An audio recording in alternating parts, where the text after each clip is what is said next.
Oops! Naghahanap ka ba ng power bank at legit na seller? Tingnan nyo muna itong nabili ko na Romos power bank.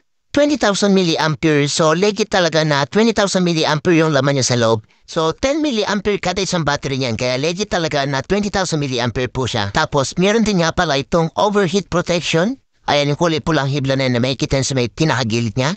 At tingnan po yung mga wire neto, talagang hindi rin siya tinipid dahil sobrang kapal. At yung mga pagkakainan po niya ay sobrang solid.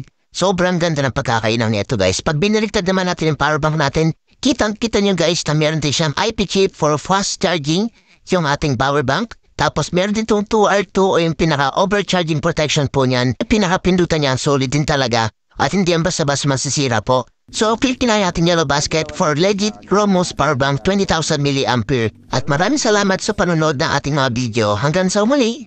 God bless.